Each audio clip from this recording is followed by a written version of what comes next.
Currently 5 PM and मैंने plan करा था कि मैं सिर्फ 5 बजे तक ही के ड्रामा देखूँगी, क्योंकि उसके बाद I had to revise maths के नोट्स जो मैंने कल बनाए थे एंड आज सुबह भी जो मैंने उनको कंटिन्यू करा था, I had to revise them, क्योंकि रिविजन करने से मेरे को वो अच्छे से याद रह जाएंगे, क्योंकि these topics are quite new to मी।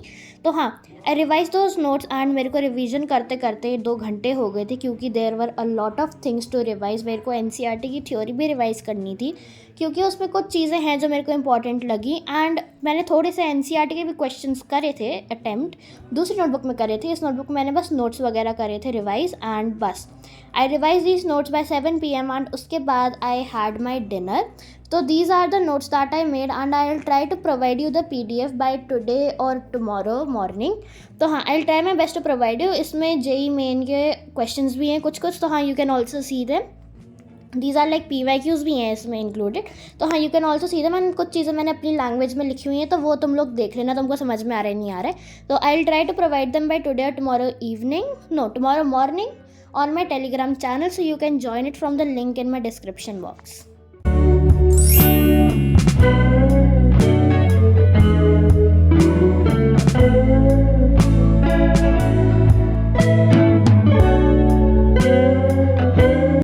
उसके बाद I had my dinner and it was so tasty, I really enjoyed it and after some time I went to sleep.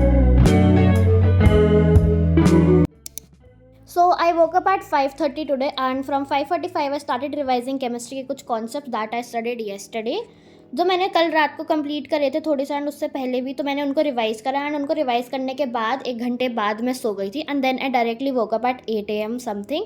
तो हाँ, अभी मौसम इतना प्यारा प्यारा सा हो रहा है, इतना अच्छा मौसम हो रहा है एंड उसके बाद आई ब्रश्ड माई टीथ एंड जब मैं बाहर आई तो इट वॉज सो क्लाउडी, जैसे बारिश होने वाली है। तो हाँ, it was literally so cloudy and मौसम इतना अचानक से अच्छा हो गया। I thought it would rain but it didn't. तो हाँ, उसके बाद I just arranged my room and then I had my breakfast.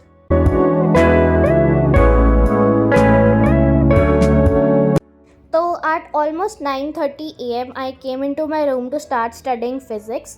मेरे को फिज़िक्स का चैप्टर के नोट्स कंप्लीट करने, that is units and measurements. तो मैंने जो लेक्चर है वो निकाला and let me tell you, जो मैं कर रही हूँ, मैं डिटेल लेक्चर्स कर रही हूँ अलख पांडे सर के अल्फ़ा सीरीज़ वाले प्लेलिस्ट से। तो हाँ, मैं वो वाले लेक्चर्स कर रही हूँ कि उनमें सब कुछ अच्छे से समझाया हुआ है। तो after 10 minutes I had my medicine, क्योंकि मेरा गला सा ख़राब हो रहा है, क्योंकि मैंने बहुत ज़्यादा कोल्ड ड्रिंक पी ली थी कल।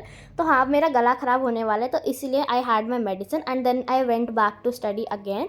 तो यहाँ पे मैं वही लेक्चर कंटिन्यू कर रही थी। मेरा जो फर्स्ट लेक्चर था वो जो थोड़ा सा रह गया था, लास्ट के कुछ चीज़ें थी वो रह गई थी, जो डायमेंशंस थी उनकी डेफिनेशन और बहुत सारी डायमेंशंस लिखनी रह गई थी एंड इतनी सारी डायमेंशंस थी।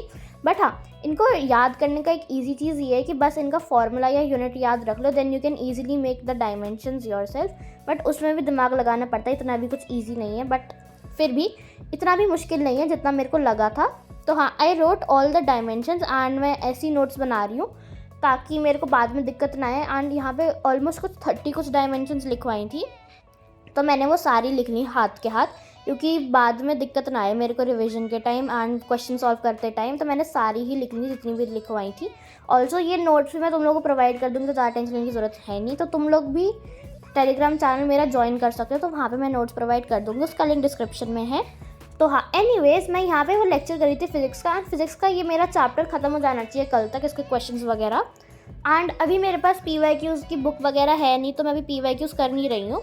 तो बट मैथ्स के लिए मैंने सिर्फ यूट्यूब से कर लिए थे PYQs, थोड़े बहुत जो भी थे, जिन जिन कॉन्सेप्ट्स के मेरे को करने थे वो सब मैंने कर लिए थे। सारे नहीं करे थे क्योंकि सारा चैप्टर मेरे को नहीं आता था तब। अब मैं बाद में करूँगी, शाम में या नेक्स्ट डे करूँगी उसकी continue PYQs may be. And I am thinking कि मैं नेक्स्ट महीने रेफरेंस बुक्स बाय करूँ, क्योंकि रेफरेंस बुक्स करने के लिए मेरे को सबसे पहले तो एक तो NCERT कंप्लीट करनी पड़ेगी, देन कोचिंग मटेरियल जो भी होगा मेरी कोचिंग का, उसके बाद I will jump on to reference books. तो फिर अभी लेने का कोई फ़ायदा नहीं है कि अभी तो मेरे को करनी तो है नहीं, तो उसी टाइम लूँगी 1 महीने बाद। तो आई वुड ऑल्सो सजेस्ट कि तुम लोग 1 महीने बाद ही लेना रेफरेंस बुक्स। तो I completed a few lectures as well, मैंने 2-3 लेक्चर ख़त्म कर लिए थे and then I took a break and now it is almost 1 PM। तो now I start with chemistry. तो मैथ्स मैंने कल रिवाइज कर लिया था एंड फिजिक्स मेरा आज हो गया है ऑलमोस्ट ख़त्म। तो हाँ, कल तक मेरा फिजिक्स भी पूरा हो जाएगा। Now I study chemistry for 2 hours and complete the remaining reading of NCERT। मैंने ये चैप्टर आधा पढ़ लिया है, आधा मेरे को पढ़ना है फ्रॉम लॉज ऑफ कंजर्वेशन वाले जो वगैरह लॉज हैं वहाँ से मेरे को पढ़ना है, एंड वहाँ से मैं एंड तक पढ़ूँगी, एंड उसके बाद I will also keep on marking the important things. तो I started reading NCERT and these laws were also explained in 9th class. तो यहाँ पे बड़ी ब्रीफली दे रखा है, 9th में थोड़ा डिटेल में दे रखा था ये सब। तो हाँ, if you have studied 9th properly you will definitely understand everything given till now. यहाँ तक तो मैं सब समझ में आ जाएगा, जो आधे से ज़्यादा चैप्टर है वहाँ तक, डाल्टन्स के लॉज तक सब वगैरह वो सब तो मैं सब समझ में आ जाएगा, एटॉमिक मास, आइसोटोप्स, ये सब। तो if you are in 9th grade and you are watching this vlogs, please do your chemistry properly in 9th, क्योंकि 11th में भी कंटिन्यू होगा इंक्लूडिंग फिजिक्स एज वेल। तो हाँ, एनीवेज मैंने अपनी NCERT में मेरे को हेडिंग्स भी लिखनी पड़ी, क्योंकि मेरी NCERT के जो प्रिंट है थोड़ा ऐसे फेड आउट सा हो रखा है, which I don't like at all, क्योंकि मेरे को बार बार पास से देखना पड़ रहा है कि लिखा क्या है, एंड उसके बाद I had to rewrite the headings, that is so irritating. And even though मैंने चेक करा था अच्छे से सारा प्रिंट की ठीक है कि नहीं है, तब भी मेरे से 2-3 चीज़ें रहेंगी चेक करनी, जो कि हेडिंग्स वगैरह थी ढंग से लिखी हुई हैं, एंड बीच बीच में फिजिक्स की बुक में भी प्रिंट थोड़ा सा अजीब सा हो रखा है। But ignoring all of that I also solve examples in rough only. Solve मतलब कि मैंने उनको समझा कि उन्होंने कैसे कैसे क्या क्या फार्मूला दे रखे हैं, एंड जो सॉल्व एग्जाम्पल्स में भी कुछ फार्मूलाज थे उनको भी मैंने मार्क करती चली, क्योंकि I will write them in a separate notebook, जैसे कि मैंने तुमको बताया था that I have two by, क्योंकि मेरी सारी नोटबुक्स ऑलमोस्ट खत्म हो चुकी हैं, पतली पतली वाली जो होती हैं वो सब मेरे को बनानी पड़ेंगी फिजिक्स, केमिस्ट्री और मैथ्स के लिए।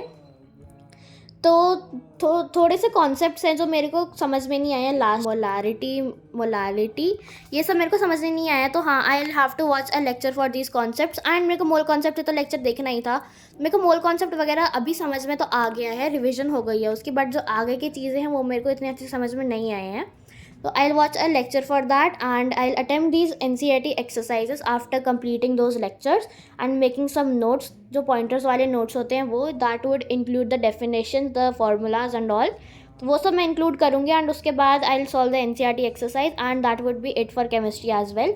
क्योंकि मेरे पास अभी PYQs की book नहीं है, I won't solve the PYQs as of now, and I won't buy anything until the next month. Next month मतलब अप्रैल नहीं, उसके बाद वाला।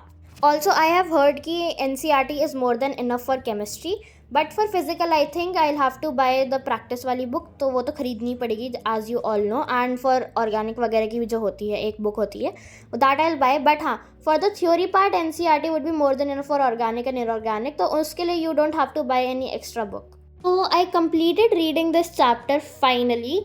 It was almost 2 PM, तो हाँ मैंने तब तक इसको कंप्लीट कर लिया था अच्छे से, एंड इसके सारे सॉल्व एग्जाम्पल्स भी मैंने गो थ्रू कर लिए थे। तो हाँ, आई नो कि मेरे को कितना समझ में आया कितना नहीं आया, बस कुछ कॉन्सेप्ट से एक दो जो मेरे को इतना समझ में नहीं आए हैं, जिनके लिए I will watch a lecture.